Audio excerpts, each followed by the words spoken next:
예레미야애가 3장 19절부터 시였습니다. 3장 19절입니다. 내 고초와 재난 곧 쑥과 담즙을 기억하소서. 내 심령이 그것을 기억하고 낙심이 되오나 중심에 회상한 즉 오히려 소망이 있사옴은 여호와의 자비와 긍휼이 무궁하심으로 우리가 진멸되지 아니함이니이다. 이것이 아침마다 새로우니 주의 성실이 크도소이다. 내 심령에 이르기를 여호와는 나의 기업이시니 그러므로 내가 저를 바라리라 하도다. 무릇 기다리는 자에게나 구하는 영혼에게 여호와께서 선을 베푸시는도다. 사람이 여호와의 구원을 바라고 잠잠히 기다림이 좋도다. 사람이 젊었을 때 멍에를 매는 것이 좋으니 혼자 앉아서 잠잠할 것은 주께서 그것을 메우셨습니다. 입을 티끌에 댈지어다. 혹시 소망이 있을지로다. 때리는 자에게 뺨을 향하여 수욕으로 배불릴지어다. 이는 주께서 영원토록 버리지 아니하실 것이며 저가 비록 근심케 하시나 그 풍부한 자비대로 긍휼히 여길 것입니다. 주께서 인생으로 고생하며 근심하게 하심이 본심이 아니시로다. 33절까지 우선 내용입니다. 이 전 시간에 이 부분 같이 상고하면서 마쳤습니다.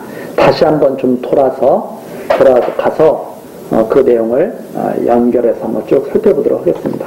자, 19절서부터 39절까지는 지금 당하고 있는 고초, 재난을 갖다가 하나님께서 기억하시기를 간구하면서 여호와께 소망을 두는 그러한 내용을 지금 밝혀주고 있는 내용입니다. 19절에 고초와 재난, 쑥과 담즙을 기억하소서. 지금 엄청난 고난을 당하고 있죠. 예루살렘이 다 멸망당하고 많은 사람들은 견디기 어려운 그런 고난 속에 있습니다. 그래서 정말 낙심이 들 수밖에 없는 그런 상황이죠. 그런데 21절 가만히 생각을 해보니까 중심에 회상한 즉 마음의 중심을 잡고 가만히 그 일을 돌이켜보니까 오히려 소망이 있다. 많은 사람들은 다 절망 속에 빠져 있는 거죠. 지금 다시 일어설 수 없는 그런 완전한 고통 가운데서 다 절망 속에 빠져 있는데 이 선지자는 지금 그렇게 고백을 합니다. 가만히 회상을 해보니까 오히려 소망이 있다. 왜 그런가 하면 아직까지 살아있다는 거죠. 진멸되지 아니하고 있다는 거죠. 그러니까 엄청난 고통 속에서 사실 절망할 수밖에 없는데 이 선지자는 그래도 내게 지금 생명이 있지 않느냐. 아직 완전히 멸절되지 않고 하나님을 기억하는 그런 정신이 있지 않느냐. 그런 마음이 있지 않느냐. 그런 의미입니다. 그래서 23절 이것이 아침마다 새로우니 아침에 딱 정말 고통 속에서 밤을 새우고 아침에 딱 일어나서 또 생각을 해보면 다시 그런 마음의 중심에 소망이 새록새록 다시 나타나는 것을 경험을 하면서 이것이 바로 하나님의 성실이구나. 이것을 알게 됐다는 말입니다. 이것이 아침마다 새로운 23절 나오죠. 주의 성실이 크소소이다. 왜 아침마다 자꾸 오늘 한번 다시 소망 갖고 살아볼까? 이런 마음을 자꾸 주시는가? 그렇죠? 그래서 우리들이 이 아침에 딱 일어나서 오늘 하루 잘 지내야 되겠다. 이런 마음을 우리가 갖게 되는 것은 주의 성실이 크신 까닭이죠. 많은 사람들이 아침부터 정신없이 사는 사람들도 있지 않습니까? 그런데 아침에 딱 일어나서 오늘 하루 다시 한번 힘을 내서 살아볼까? 이것은 주의 성실이 크시기 때문에 그렇다.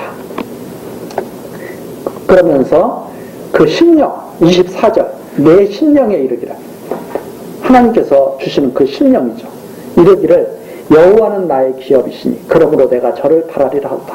그래 오늘도 하나님 바라면서 내가 견뎌야지. 이런 마음이 있다 이 말입니다. 하나님께서 나와 함께 하시니까 내가 이 고난을 내가 이겨내야지 하는 그런 마음을 갖고 내가 여호와를 구하면서 내가 살아야 되겠다 하는 그런 뜻이 24절입니다. 그러면서 25절이죠.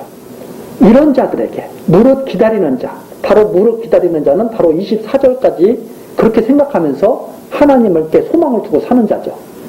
무릇 기다리는 자에게 하나님께서는 선을 베푸신다. 그런 자들을 하나님이 무시하지 않으신다. 그런 말씀입니다. 그러면서 26절이죠. 사람이 여호와의 구원을 바라고 잠잠히 기다림이 좋도다. 인내하면서 고난을 갖다가 견디면서 하나님께서 구원해 주실 날을 기다리는 것, 이것이 참 좋은 일이다. 사람으로서는 도저히 벗어날 구멍이 없죠. 벗어날 구멍이 없지만 그러나 하나님께서 구원해 주시겠지. 그런 마음을 가지고 기다리는 것, 그것이 얼마나 좋은 일인가. 그러면서 27절이죠. 사람이 젊었을 때 멍에를 매는 것이 좋으니, 이 멍에는 고통, 고난 아닙니까? 그러니까 젊었을 때는 힘이 있을 때죠. 그리고 결국은 이게 어떤 의미냐면 견딜만 할 때, 그래도 이런 고난을 견딜만 할 때에 하나님께서 그 고난을 주시는 것은 참 좋은 거 아니냐. 어떻게 보면은 이게 사람으로서는 이게 참 최고의 그런 그 신앙이라고 할 수 있죠. 엄청난 고난 속에서 다 쓰러질 수밖에 없는데, 이 지금 예레미야 애가에서 이 선지자는 뭐라고 말을 하고 있느냐면, 그래도 내가 견딜 수 있는 힘이 있을 때 이 고난이 오고 주신 거 아니냐. 그래서 하나님께 소망을 둘 수 있는 거 아니냐. 이것이 얼마나 이게 좋은 것이냐. 그래서 27절, 사람이 젊었을 때 멍에를 매는 것이 좋으니, 만일 힘이 없을 때 이런 고난이 왔으면 어떻게 할 뻔했느냐 하는 거죠. 완전히 믿음이 없을 때 이런 고난이 왔으면 다 완전히 끝나버렸을 텐데, 하나님께서 소망을 주시고 그걸 견딜 수 있는 그때 이 고난을 주셨으니 그것이 참 좋은 일 아니냐. 그래서 28절이죠. 혼자 앉아서 잠잠할 것은 주께서 그것을 배우셨습니다. 이것이 하나님께서 나에게 주신 멍에다. 이게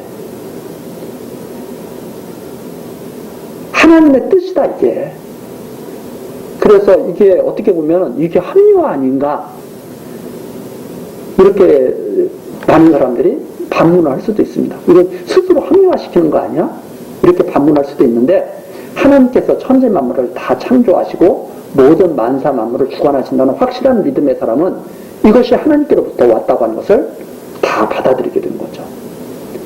그리고 모든 역사 속에서 그것을 다 하나님께서 증거해 주셨잖아요.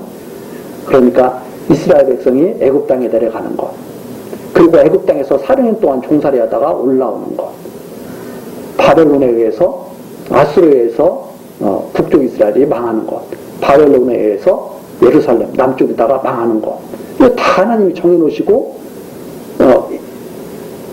이끌어 가시는 거죠.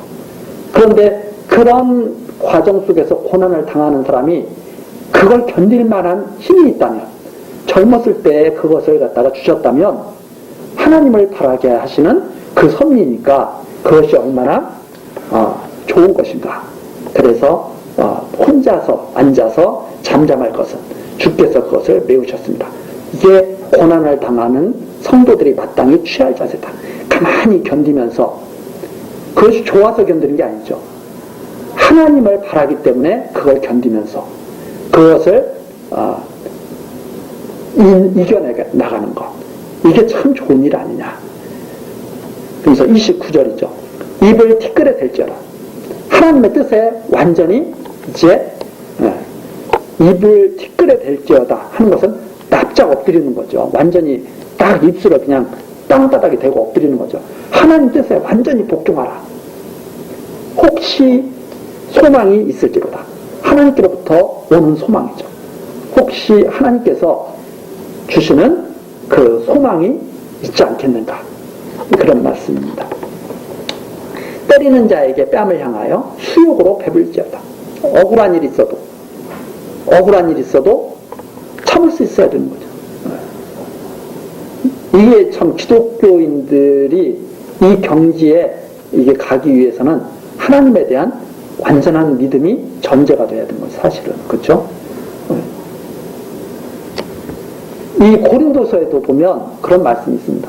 재판을 당하는데, 이 재판을 하는데, 야, 차라리 네가 손해를 보지 왜 재판에 나가서, 세상 법정에 나가서 너가 꼭 이익을 취하려고 하느냐.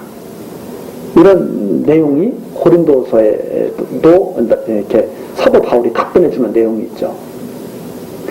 이게 이제 어떻게 해서 그런 가르침이 나오는가? 바로 하나님께서 모든 것을 다 주관하신다고 하는 확고한 믿음에서 그게 나오죠. 대적들은 내가 저 사람을 속여가지고 뺐으면 자기 것이 되는 줄 알아요. 대적들은. 그런데 대적들에게 그것은 오히려 화가 되는 거죠.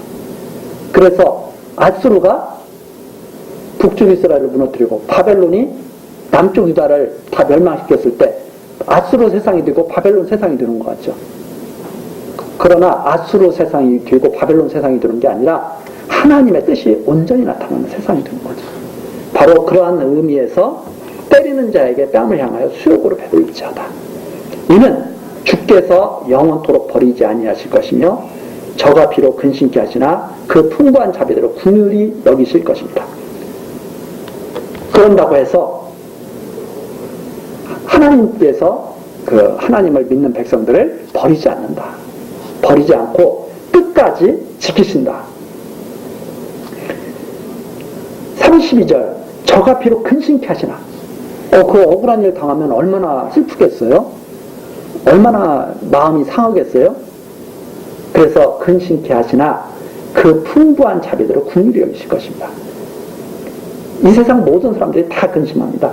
이 세상 모든 사람들이 다 걱정거리가 있고, 그런데 성경에서는 그렇게 말하죠. 선한 일로 근심하고 선한 일로 걱정거리를 삼아라. 왜 악한 일로 근심하고 악한 일로 근심거리를 삼느냐? 그거와 똑같습니다. 저가 비록 근심케 하시나 하나님을 바라게 하시려는 선한 일로 근심케 하시는 거죠. 그 풍부한 자비대로 긍휼히 여기실 것입니다. 33절 주께서 인생으로 고생하며 근심케 하심이 본심이 아니시로다. 그러면 인생들에게는 계속 고난이 오고 그러지만 하나님께서 그걸 원하시는 것이 아니다. 그걸 통해서 하나님께 온전히 무릎 꿇기를 바라고 하나님께 온전히 나와서 정말 평안을 누리기를 바라는 것이다 하는 것이 33절 내용입니다.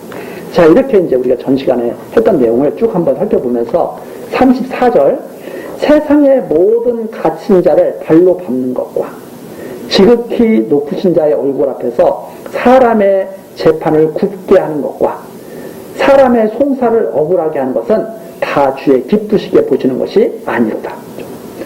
지금 다 짓밟고 있잖아요.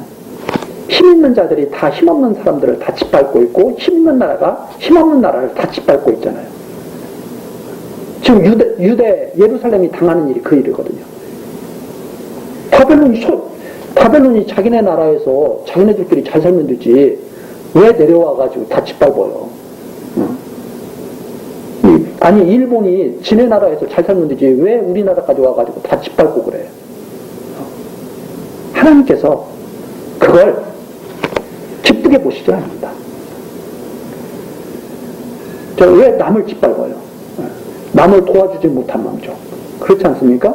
우리들도 우리들의 삶 속에서도 마찬가지입니다. 남을 도와주지 않는 것은 참 좋지 않은 일이죠. 도와줄 수 있으면 도와주는 게 좋죠. 근데 남을 도와주지 않는 것도 그렇게 칭찬받을 일이 아닌데 하물며 힘이 좀 있다고 남을 짓밟는 거 이 짐승이죠. 그래서 사람을 억울하게 하는 거 36절에 나옵니다. 주의 기쁘시게 보시는 것이 아니로다. 확실하게 선을 긋습니다. 남을 짓밟는 것, 재판을 굳게 하는 것, 송사를 억울하게 하는 것, 하나님께 다 책망받을 일이죠. 그래서 지금 사람들은 재판관들이 예를 들어서 억울한 재판을 하잖아요. 그 재판관들은 아주 좋고 자기 권세 누린다고 좋아할지 모르죠. 하나님께서 하늘에서 보시고 나중에 반드시 하나님께서 심판하실 것이다. 그걸 믿기 때문에 지금 이 선지자가 이렇게 하나님을 바라고 있는 겁니다. 바벨론에게 짓밟혔어도 하나님을 바라보고 소망을 잃지 않는 거예요. 사람에게서는 소망을 가질 수가 없으니까, 더 이상 도움을 받을 수도 없으니까, 그러면 하나님께서 돕지 아니하시겠는가, 그런 말씀입니다. 37절에 그 내용이 나오죠. 주의 명령이 아니면 누가 말하여 이루게 하랴. 하나님의 뜻이 아니면 이루어질 일이 무엇이 있겠느냐. 하나님께서 결국 모든 일을 다 주관하시는 것이다. 그런 내용입니다.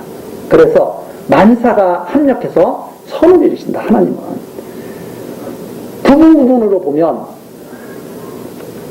강한 자가 이 약한 자를 막 짓밟으면서 그렇게 사는 세상 같지만, 전체적으로 보면 하나님의 공의가 이루어지는 세상이다. 그래서 너무 시야가 좁으면 이 세상이 막 살기가 정말 억울하죠. 힘없이 왜 흙수저로 태어나가지고 고생을 해? 이왕이면 금수저로 태어나가지고 좀 갑질하면서 살지. 그렇게 사람들이 생각할 수가 있습니다. 그런데 여기에 나온 것처럼 나중에는 하나님의 심판이 반드시 있다. 그 심판이 반드시 있다는 것을 믿으면 억울함을 견딜 수가 있는 거죠. 38절 화, 복이 지극히 높으신 자의 입으로 나오지 아니하느냐. 하나님께로부터 화도 나오고 복이 나오는 거예요. 그런데 많은 사람들이 이런 걸 착각하죠. 하나님께서는 복 주시려고 그러는데 인간이 말을 듣지 않고 사단의 꾀임을 빠져서 사단이 화를 주는 거예요. 아니에요. 하나님께서 화도 주시고 복도 주시는 것이다. 그럼 이 말은 다시 말해서 하나님이 사단도 주관하셔서 야 사단 보고 너 저 사람 가서 꾀어 이렇게 하시는 거죠. 천사가 주관하셔가지고 야 저 사람 보호해 이렇게 하시는 거죠. 그래서 하나님께 보호받는 것, 하나님께 화를 입는 것, 다 하나님의 주권적 섭리에 달려있는 것이다. 이렇게 고백을 합니다. 살아있는 사람은 자기 죄로 벌을 받나니 어찌 원망하랴. 이것은 우리나라 번역이 조금 이게 이해하기가 어려운데, 그러니까 자기 죄로 벌을 받나니 어찌 원망하랴. 이렇게 하면은 죄 없는 사람이 어디 있어요? 다 죄가 있죠. 그래서 모든 사람이 사실은 다 벌을 받는다. 사망 아래 다 들어간다. 사망 권세 아래. 이렇게 이해할 수도 있는데, 좀 더 이것이 이제 38절과 연관되어서 좀 더 이렇게 생동감 있게 우리가 이걸 이해한다면 이렇게 말할 수 있습니다. 살아있는 사람, 생명이 있는 사람이 어찌 원망하랴. 생명이 있는 사람이 죄까지 있는데, 예? 지금 우리가 살아있잖아요. 생명이 있잖아요. 생명이 있는 사람이 자기가 깨끗한 사람도 아니야. 우리 사람들이. 모든 사람은 다 죄값으로 있어가지고 내 맞아도 사실 할 말이 없어. 그런데 생명이 있는 사람이 생명을 하나님께서 이렇게 주시면서 이런 고난을 좀 당하게 하시는 건데 그거 가지고 원망하겠느냐 이 말입니다. 하나님을 바라고 있어야지. 이런 의미가 거기에 이제 볼 수가 있습니다. 그래서 불평하지 말고 하나님께로부터 오는 이 고난을 불평하지 말고 살아있으니까 하나님께 간구해야 되지 않겠는가, 이런 의미입니다. 그래서 살아있는 사람이 자기 죄로 벌을 받나니 어찌 원망하랴. 즉 원망하지 말고 하나님께 간절히 간구하면서 견뎌야 되지 않겠는가, 이런 뜻입니다. 그리고 나서 40절로 넘어가게 되죠. 이제 40절부터 54절까지는 여호와께 돌아가기를 권면하면서 회개하고 대적에게 멸절됐다고 하는 것을 하나님께 고하는 내용이 나와 있습니다. 자, 40절 우리가 스스로 행위를 조사하고 여호와께로 돌아가자. 즉 행위를 조사하자는 것은 하나님께 회개하자 이 말입니다. 하나님께 매일 원망하고 그렇게 살지 말고 하나님께 고난 속에서 하나님께 진정으로 돌이키자. 우리가 그동안 어떻게 살았나? 하나님 의지하면서 살았나? 하나님을 모르고 살았나? 이런 것들을 좀 돌아보면서 여호와께 돌아가자.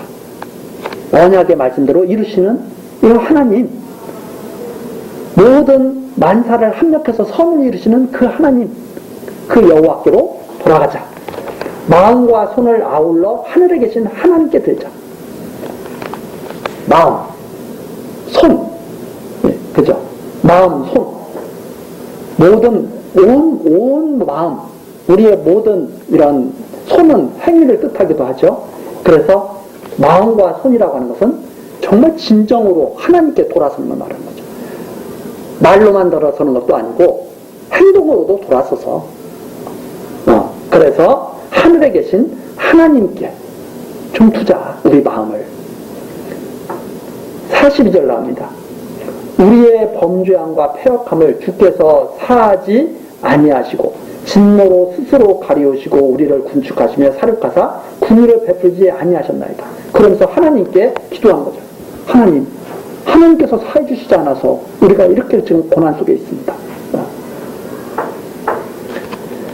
주께서 구름으로 스스로 가리우사 기도로 상달지 못하게 하시고 우리를 열방 가운데서 징계와 폐물을 삼으셨은즉, 자, 징계, 쓰레기, 오물 같은 거죠. 완전히 쓰레기처럼 여기셨다. 쓰레기처럼. 폐물, 완전히 그냥 경멸의 대상으로 우리를 삼으셨습니다. 우리의 모든 대적이 우리를 향하여 입을 크게 벌렸나이다. 하나님께서 용서치 않으니까, 대적이가 맡겨버리시니까 대적들이 기고만장한 거죠. 두려움과 함정과 잔해와 멸망이 우리에게 임하였도다. 하나님께서 우리를 그대로 두시니까. 48절입니다. 처녀 내 백성의 파멸을 인하여 내 눈에 눈물이 시내처럼 흐르도다. 그 모습이 너무나 괴롭고 안타까운 겁니다. 하나님 경외하는 백성들이 하나님을 알지 못하고 하나님을 떠나서 괴로움을 당하는 것. 유대 백성들이 왜 이런 괴로움을 당하냐면 하나님을 떠나서 이런 괴로움을 당하고 있는 거거든요. 하나님의 말씀을 우습게 알다가 이런 괴로움을 당하고 있는 거거든요. 그러니까 48절에 선지자가 이 하나님의 백성이 하나님 잘 경외하면서 복받을 백성인데 하나님을 멀리 떠나가지고 오히려 이방 대적들에게 조롱거리가 되고 하나님께 마치 버림받은 자식처럼 그렇게 취급받으니까 너무나 그것이 슬픈 거죠. 그래서 내 눈에 눈물이 시내처럼 흐르더라 하는 말입니다. 내 눈에 흐르는 눈물이 그치지 아니하고 쉬지 아니하며 너무나 그것이 슬픈 일이죠. 하나님 백성은 하나님의 사랑을 받으면서 보호받으면서 그렇게 평강을 누리는 그런 백성이어야 되지 않습니까 원래?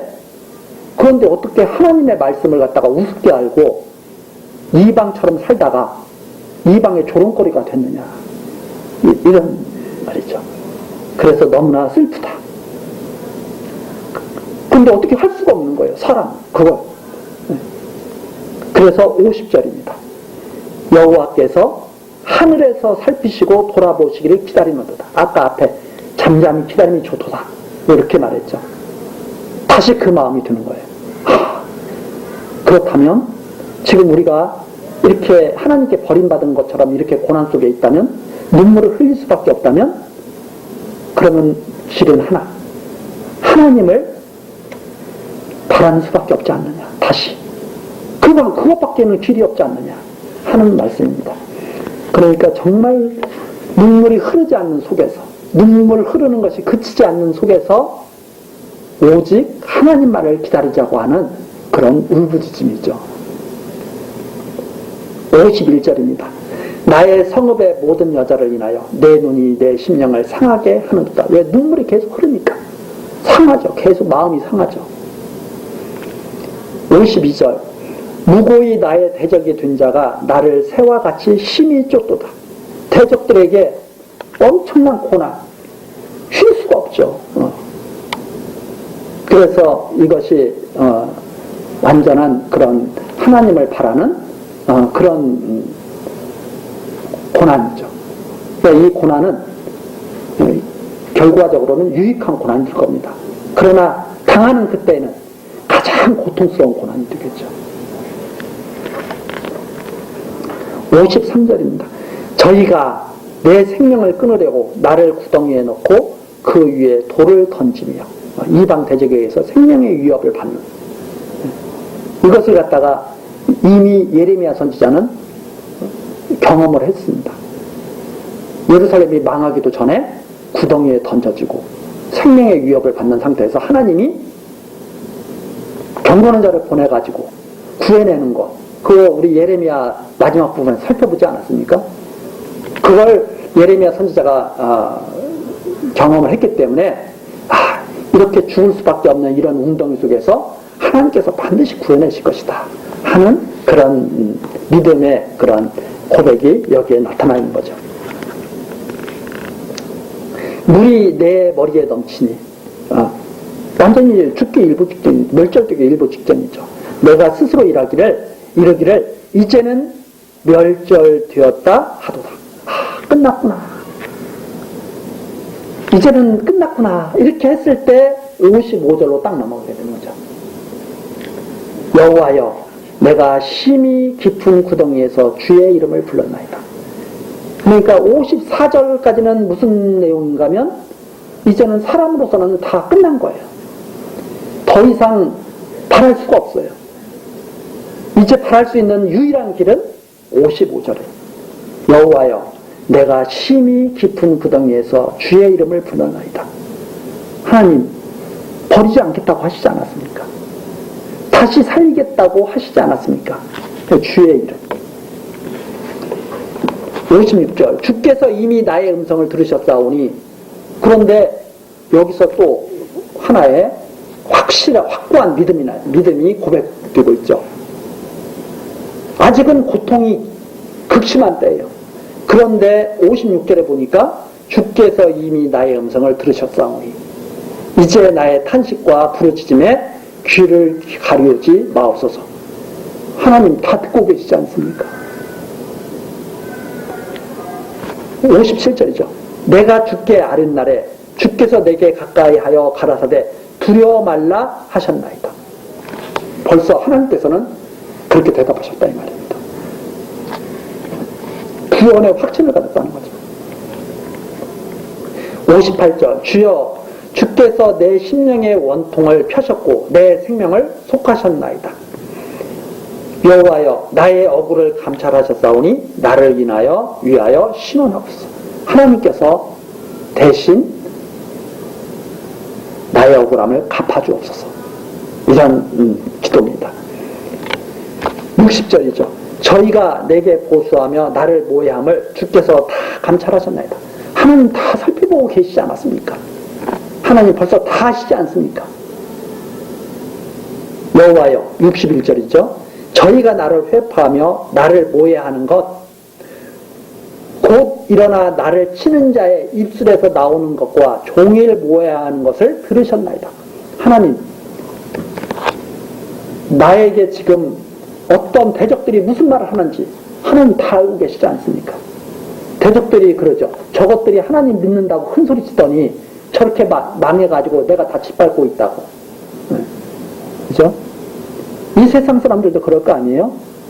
하나님 백성들이 고통당하고 있는 거 보면 저것들 하나님 믿는다 그러더니 저 꼴 좋다고 다 그럴 거 아니에요? 선지자가 그렇게 고백합니다. 하나님 다 듣고 계시지 않습니까? 대적들이 고통당하고 있는 하나님의 자녀들에게 무슨 말을 하고 있는지 알고 있지 않습니까?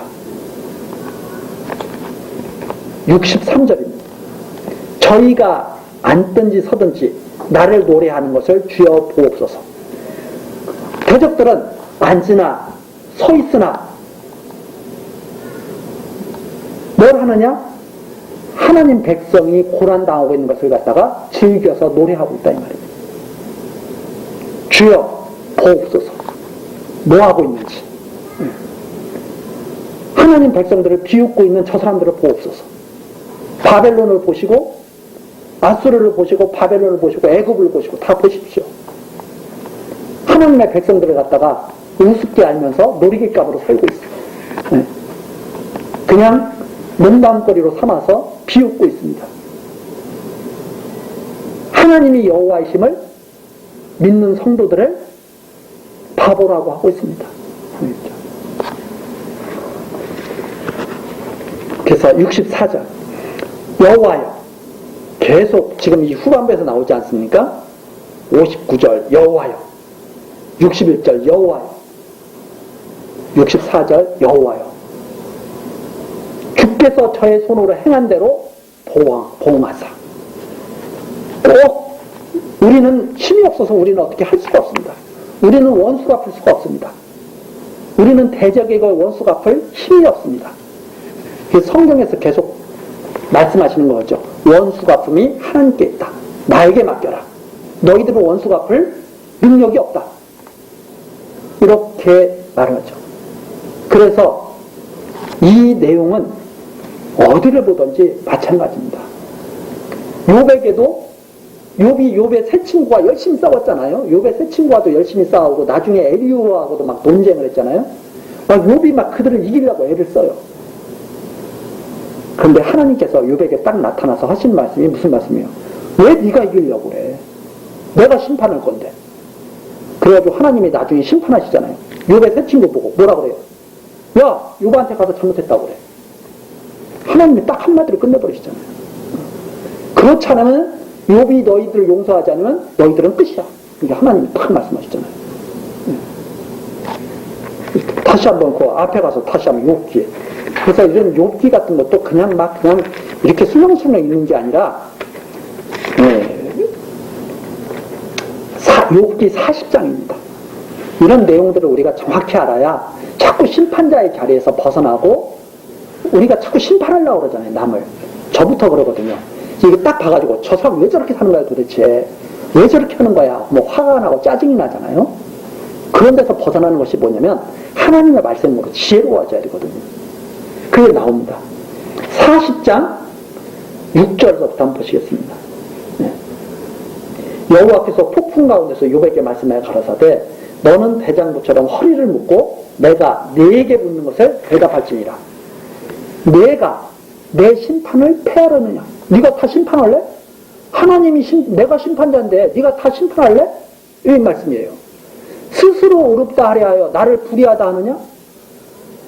하나님의 섭리를 갖다가 네가 잘못됐다고 자꾸 말할 거야? 이런 거죠. 욥의 새 친구는 자꾸 욥 보고 잘못됐다고 그래요. 그러니까 욥이 아니야, 너희들이 잘못된 거야 하고 막 이렇게 하니까 하나님의 섭리에 대해서 막 말을 하고 막 그런다는 말입니다. 하나님의 섭리가 뭔가 문제가 있는 거 아니야 하고 막 욥의 새 친구가 막 욥한테 하는 거죠. 네가 그렇게 말하면 하나님의 섭리에 문제가 있는 거 아니야 막 그러면서. 물론 욥의 새 친구가 조금 지혜롭지 못하죠. 근데 욥이 그 새 친구와 또 엘리후에 막 논쟁을 하면서 지금까지 왔다 이 말입니다. 그러니까 하나님께서 너 그렇게 의롭다 하려고 그래? 네가? 그렇게 해가지고 나를 불의한 자로 자꾸 너가 만들려고 그래? 이런 말씀이죠. 욥은 하나님을 불의하려고 만들 의도는 없었죠.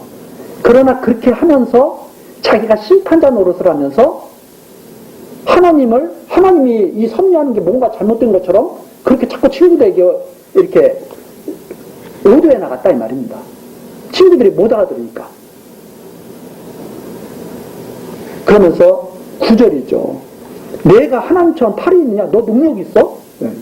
내가 하나님처럼 팔이 있느냐? 이 말은 너 능력 있어? 욥에게. 하나님처럼 우렁차게 울리는 소리를 내겠느냐?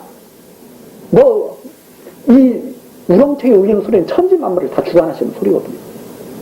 너 능력 있으면 한번 해봐. 아무 능력 없죠. 욥이 무슨 능력이 있겠어요.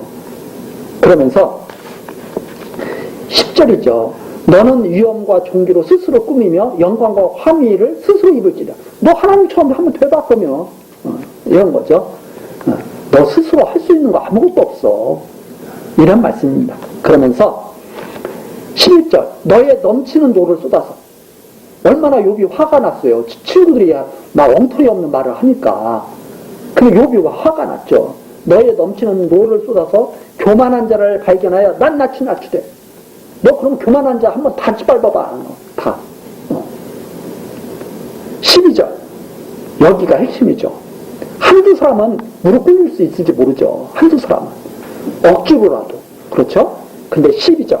곧 모든 교만한 자를 발견하여 낮추며 악인을 그 처소에서 밟아서 그들을 함께 진토에 묻고 그 얼굴을 싸서 어둑한 곳에 둘지라. 모든 악인 네가 다 짓밟아봐. 모든 교만한 자 네가 한번 다 굴복시켜봐. 14절.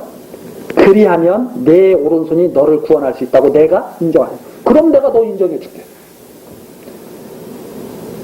못 보고 심판하라는 말이에요? 하지 말라는 말이에요? 절대 그런 거 하지 마라. 뭘 그렇게 네가 이기려고 애를 쓰고 교만한 자 다 네가 꺾으려고 그러고 악인들 네가 다 짓밟으려고 그러느냐. 그 누구에게 맡기라는 거예요? 하나님께 맡기라는 거예요. 그래서 바로 그러잖아요. 이제 소같이 풀을 먹는 하마를 볼지어다. 내가 너를 지은 것 같이 그것도 지었네.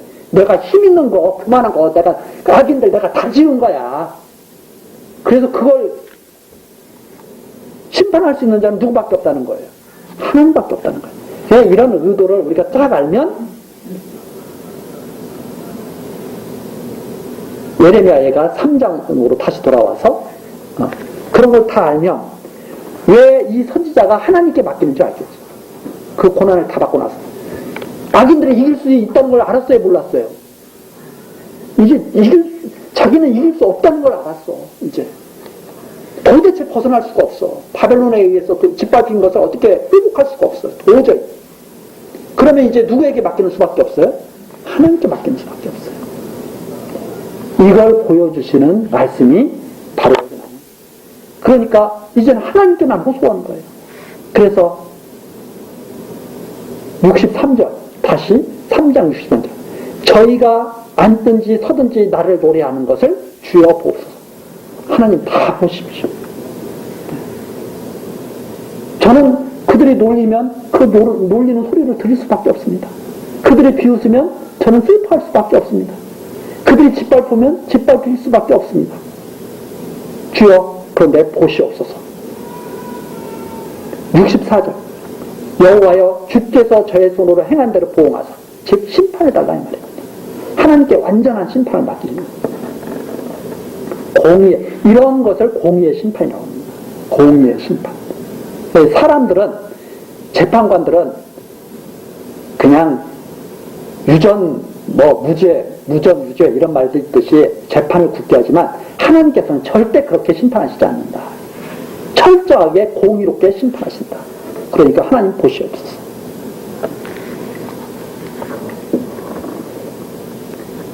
65절 정말 두려운 말씀이죠. 그 마음을 강팍하게 하시고 저주를 더하시네. 악인들은 갈수록 더 악인이 돼간다는 거예요? 악인들이 변해서 선인이 된다는 거예요? 점점 더 악하게 된다. 악인들은. 하나님 모르는 자들은 더 악한 일을 해서 강팍하게 해서 저주를 더하시고 진노로 저희를 군축하사 진노를 계속 쌓아가지고 하나님께서 따라가시라 이 말입니다. 추적해가라 이 말입니다. 여호와의 천하에서 멸하시리이다. 여호와의 천하, 여호와 나라에서 그 악인들을 완전히 다 싹 하나님께서 다시 다스리는 이 모든 세계에서 악인들은 나중에 다 진멸해버리라고 하는, 정말 이 기도가 하나님 앞에 상달되는 것이 정말 두려운 일인 거죠. 그렇잖아요? 이 선지자가 그렇게 말하는 거예요. 악인들을 보십시오. 하나님 더 악한 일을 하게 해주십시오. 그리고 더 강팍하게 해서 저주를 몽땅 부어주셔가지고 완전히 진멸해 주십시오.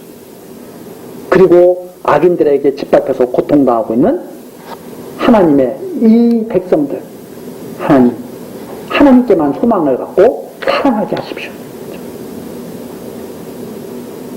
장차 그리스도께서 악인들에 의해서 십자가에서 달리시고 하나님께만 소망을 갖고 부활하셔서 영광의 자리에 오르실 것이 여기에 이 선지자의 기도 속에서 나타나 있는 겁니다. 자, 이렇게 3장 내용은 정말 간절하면서도 확고하면서도, 그렇죠? 하나님께 향한 마음이 정말 간절하죠. 다른 거 다 버렸죠. 세상 소망 다 버렸죠. 오직 여호와의 이름에만 소망을 두고, 그리고 극심한 고통 속에서도 하나님께 확고한 신앙을 가지고 하나님께 소망을 두고 있다는 것을 고백하고, 그리고 악인들에 대한 완전한 진멸을 하나님께 맡기는 그러한 믿음의 간구가 여기 3장 내용에 아주 잘 담겨 있습니다. 이러한 기도가 바로 장차 그리스도께서 하나님 앞에 드리는 그런 기도의 그런 그림자적인 기도라고 볼 수가 있죠. 자, 그리고 나서 이제 4장으로 넘어가는 겁니다. 이렇게 해서 3장은 66절까지 있죠. 그래서 알파벳이 계속 반복돼서 22가 3번 해서 66가 이렇게 된다고 그러고, 다시 이제 4장으로 와서는 다시 22절로 이제 또 끝마치게 됩니다. 자, 그래서 이제 이 중앙 이렇게 있죠. 그 중앙이 가장 묵직한 그런 내용이 있으면서 이제 4장서부터는 마음을 갖다가 정리해 나가면서 이제 하나님께 완전한 회복의 간구로 이렇게 5장 끝마쳐지게 됩니다. 자, 4장 1절. 슬프다. 어찌 그리 금이 빛을 잃고 정금이 변화했으며 성소의 돌이 각 거리 머리에 쏟아졌는고, 시온의 아들들이 보베로와 정금의 비알론이 어찌 그리 토기장에 만든 지랑아리 같이 여김이 되었는고, 들깨는 오히려 젖을 내어 새끼를 먹이나 처녀 내 백성은 잔인하여 광야의 타조 같도다. 자, 이 4절에서는 다시 고통스러운 그 모습으로 다시 돌아오죠. 이 백성은 원래 정금 같아였어요. 정금 같은 백성이에요, 원래. 하나님의 백성들은 원래 정금이에요, 정금. 그런데 이 정금이 마치 금이 아닌 것처럼 돼버렸어요. 빛을 잃어버렸어요. 그래서 2절에 나온 것처럼 시온의 아들들이 보베로와 정금의 비할 자들이에요. 그런데 지랑아리 같이 다 깨져버리게 돼버린 거예요. 3절의 비유죠. 들깨는 오히려 젖을 내어 새끼를 먹이는. 들깨. 원래 개가 이스라엘 유다 백성들에게는 이게 부정한 짐승이거든요. 그렇죠? 그 중에서도 들깨. 얼마나 좀 황량한 느낌이 납니까? 그렇죠? 원래 이 강아지들 막 들깨 이렇게 다니면서 그냥 거칠고 막 그냥 그 별 볼 일 없는 그런 거죠. 그런데 들깨는 오히려 젖을 내서 새끼를 먹이는데, 처녀 내 백성은 잔인하여 광야의 타조와 같도다. 오히려 자녀를 돌볼 수 없는 더 피폐한 삶을 살게 된 거죠. 4절. 젖먹이가 목말라서 혀가 입천장에 붙으며 어린아이가 떡을 구하나 떼어줄 사람이 없더라. 그렇죠. 극도의 기근이죠. 고통. 그 차라리 자식이 없으면 어른들은 그냥 그런다고 뭐 그렇게 해서 그냥 고통 속에서 죽어간다고 하는데, 그 어른이 그 엄마 아빠가 죽기 전에 그 젖먹이가 목말라서 죽어가는 거, 그걸 보는 고통이 정말 극심한 고통이에요. 그래서 얼마나 이게 무서운 하나님의 진노인가. 근데 하나님의 백성들이 만일 하나님의 백성이 하나님을 떠나서 살 때 이런 고통이 없다면 오히려 그 불행할 수가 있는 거예요. 왜냐하면 하나님께서는 왜 그런가 하면 정금처럼 나오게 하려고 그러는 거예요. 욥도 아까 우리 욥기에 잠깐 돌아가 살펴봤죠. 욥이 고난을 당한 다음에 내가 정금이 되어서 나온다고 그렇게 고백을 하잖아요. 그래서 하나님께서 원하시는 것은 앞에 나온 것처럼 이런 모습을 원하는 게 아니에요. 여기에서 그걸 통해서 정금처럼 기어서 나오게 하려고. 이 하나님이 원하시는 뜻이 바로 그거였죠. 그런데 그 고난 자체는 어때요? 견딜 수가 없는 고난. 5절입니다.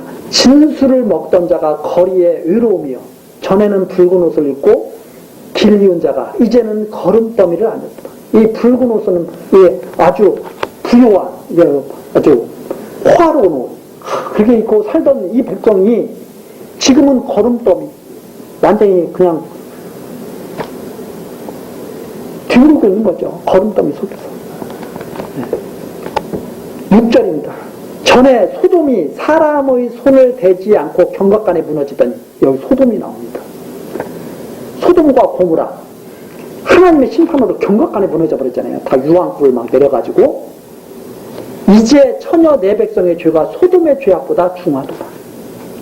더 심각한, 소돔과 고모라가 당했던 그 일보다 더 심각한 일을 당하고 있습니다. 하나님의 백성들이. 처녀 내 백성의 죄가 소돔의 죄악보다 더 중하다. 전에는 존귀한 자의 몸이 눈보다 깨끗하고 젖보다 희며 산호보다 붉어 그 윤택함이 마광한 청옥 같더니, 하나님의 사랑수 가운데 있을 때는 어디에 비할 바가 없는 거죠. 깨끗하고 희며 산호보다 붉어서 윤택함이 마광한 청옥, 그냥 보석처럼 막 다 번쩍번쩍 빛나는 그 백성인데, 8절, 이제는 그 얼굴이 숯보다 검고 그 가죽이 뼈에 붙어 막대기같이 말랐으니 거리에서 알 사람이 없도다. 완전히 극과 극으로. 하나님 안에서 살 때와 하나님께 버림받았을 때 그 모습. 이것은 결국 아버지 안에서 살아갔던 탕자와 아버지를 떠나서 돼지우르간에 갔던 탕자와 모습이죠.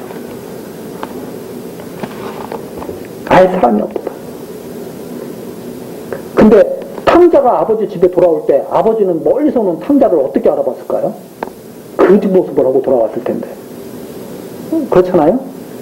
그만큼 아버지의 사랑이 크시고, 그리고 아들이 돌아오기를 그렇게 바라는 하나님의 심정을 예수님께서 비유로 아주 잘 설명해요. 그래서 이 탕자의 비유를 보면은요, 그 우리가 잘 읽어보면 정말 그러죠. 얼마나 탕자가 아버지가 싫었으면 멀리 끌어와요. 멀리. 탕자가 그냥 보통 탕자가 아니야. 서울에서 뭐 일산으로 오는 게 아니야. 서울에서 저 아프리카로 같은 그런 데로 가는 거예요. 아버지가 싫어가지고, 아버지 그 눈에 안 띄려고. 그러다가 쫄딱 망해가지고 돼지우르간에서 돼지하고 같이 밥 먹고 살았으니까 얼마나 그 몰골이 처량했겠어요. 살다 못 살으니까 마지막 생각나는 게 아버지밖에 없어. 어디 도움을 구할 데가 없어. 탕자가. 그러니까 생각나는 게 아버지밖에 없으니까 아버지 집으로 돌아오는데, 멀리서 이렇게 돌아왔어요. 집 나갈 때는 어떤 모습으로 나왔겠어요? 막 재산도 많이 가지고 그럴듯한 모습으로 나왔겠죠. 살도 피뚱피뚱 쪄가지고. 돌아올 때 몰골은 어떻겠어요? 그런데 딱 멀리서 온 것을 보고 아버지가 그냥 신발도 안 신고 막 뛰어나가는 장면, 예수님께서 비유로 딱 말씀해 주시죠. 그게 바로 이 모습이에요. 완전히 8절, 이제는 그 얼굴이 숯보다 검고 그 가죽이 뼈에 붙어 막대기같이 말랐으니 거리에서 알 사람이 없도다. 칼에 죽은 자가 줄여 죽은 자보다 나으면 차라리 칼에 맞아서 그냥 싹 죽어버렸으면 훨씬 나았을 텐데, 줄여 죽은 자보다 나으면 이건 완전히 피골이 상접해가지고, 예? 그렇게 해가지고 토지 소산이 끊어짐으로 이들이 찔림같이 점점 쇠약하여 갑니다. 하나님의 백성이 보니까 다 그 모양으로 돼가는 거예요. 이게 하나님 백성이 하나님을 떠나면 육체적으로는 사람들이 그걸 잘 구분할 수 없지만 아마 영적으로 보면 이런 모습일 거예요. 피골이 상접해가지고.